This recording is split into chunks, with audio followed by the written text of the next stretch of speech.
Ayan. Maraming hinog na sili, pero kung hindi ko pa na ipapakita sa inyo, marami ring namamatay na puno ng sili.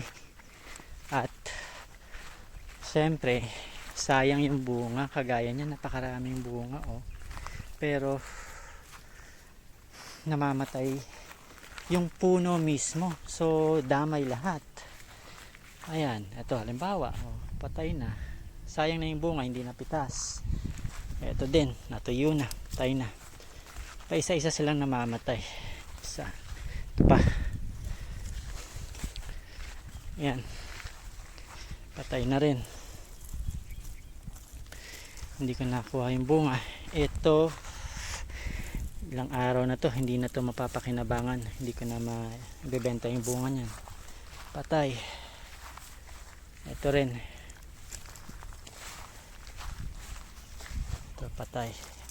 Patay. So, marami tayong namamatay na sili. At ang cause nito, kung bakit nagkakaganyan, ay fungus. Meron pong atake yan ng fungus. Root rot yan. Pag binunot mo yung puno niya, doon makikita yung bulok na ugat niya. Yan, hindi po yan namatay dahil sa init. Nag-survive nga yan ng summer, eh. Pero yung fungus na nasa lupa, yun yung pumapatay sa kanila. Nag-spray na tayo ng fungicide. Sana may salba pa natin. Merong ganito yung una niyang symptoms. Maninilaw-nilaw, malalanta. Tapos mamaya-maya patay na. So kapag nagsili kayo, yan, kalaban din talaga ang fungus. Hindi masyado sa uod ang ang sili. Pero pagdating sa amag o fungus, bacteria, virus, yan. Yun yung naging kalaban ko. Hindi ako na problema sa lapnos. Pero yung yan na namamatay siya yan, no. Ayan, no. Yung dahon niya lanta na. Ito, mamamatay na to. So kailangan ko na itong pitasin. Wala na yung pag-asa.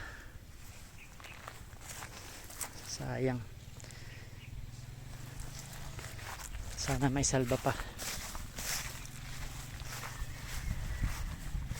Yung dami na yan, hindi ko kayang pitasin yan. Siguro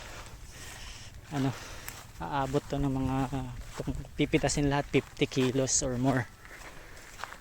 Pero nga mura, hindi ko hinahire, hindi ako ng tao para mamitas sa ngayon.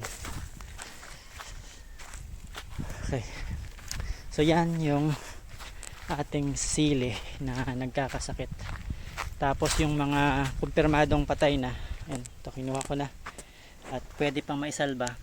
May makakuha pa tayong bunga na pwedeng ibenta, buhay pa, green pa yung tangkay. Yan.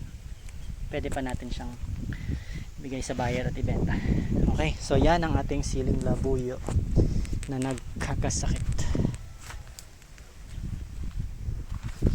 Ako'y maghihimay na nito. Okay, hanggang dito na lang muna.